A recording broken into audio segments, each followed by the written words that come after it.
In the sun-cracked cradle of West Africa, where the desert winds whisper tales of forgotten kings and lost fortunes, an empire rose from the dust, its power forged not in steel, but in gold.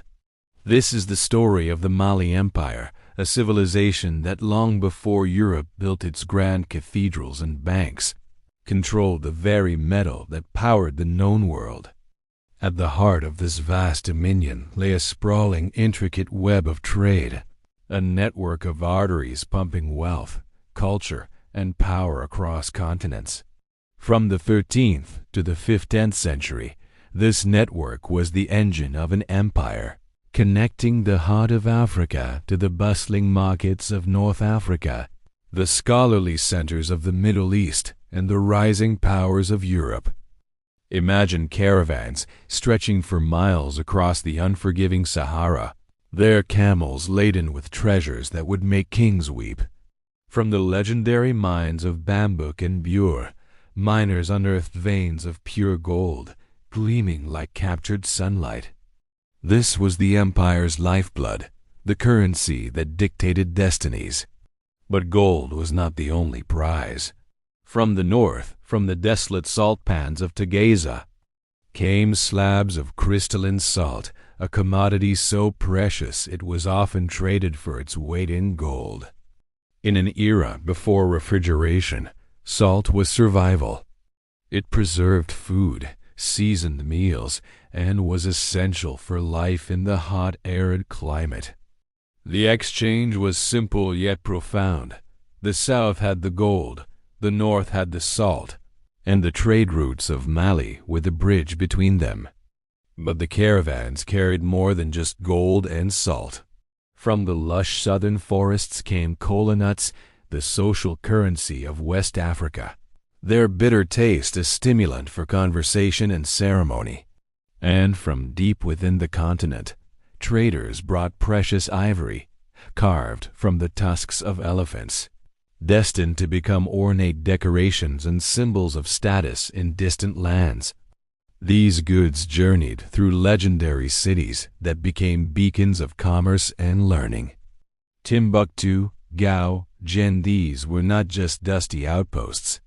They were vibrant, cosmopolitan centers where merchants from Cairo, Fez, and even Venice haggled in a dozen languages. They were hubs of intellectual exchange where scholars gathered and libraries held more books than many European cities. The architect of this golden age, the man whose name became synonymous with unimaginable wealth, was Mansa Musa.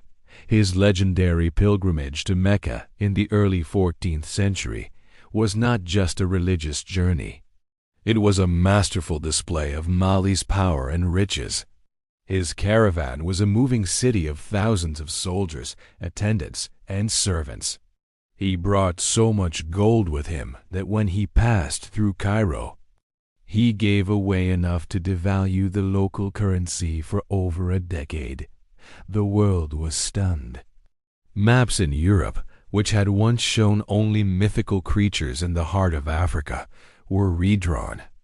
Suddenly, they depicted the king of Mali seated on a golden throne, holding a golden nugget. Mansa Musa had literally put his empire on the map, and the demand for West African gold skyrocketed.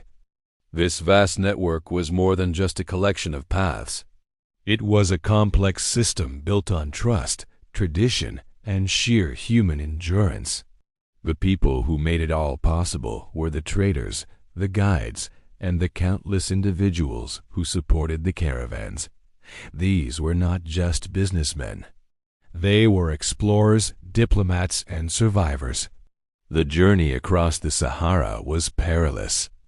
They faced blistering heat, blinding sandstorms, the constant threat of dehydration, and the danger of bandits who preyed on the wealthy caravans.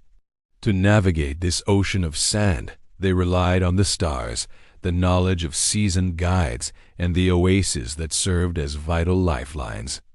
The social fabric of the empire was woven from the threads of this trade.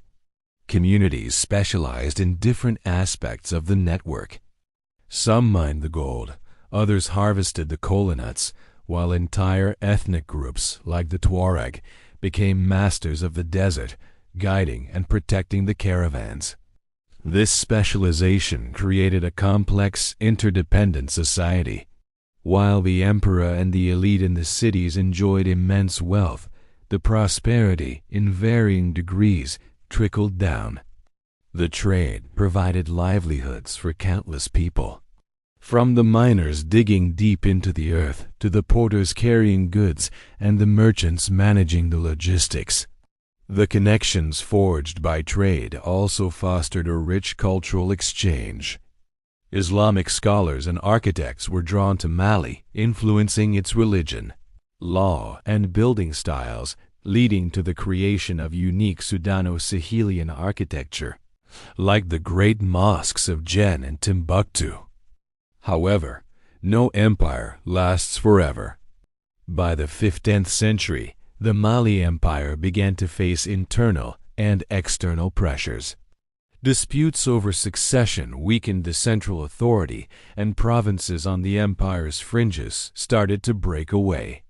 Rival powers, like the rising Songhai Empire to the east, began to challenge Mali's control over the lucrative trade routes. The Portuguese, sailing down the African coast, established new sea routes for trade, bypassing the old trans-Saharan network altogether.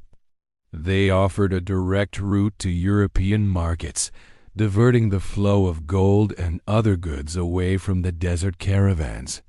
The lifeblood of the empire was slowly being siphoned away. The once mighty cities began a slow decline, and the golden web that had bound a continent started to unravel. The legacy of Mali's trade network, however, endures. It stands as a testament to a time when an African empire was a global economic powerhouse.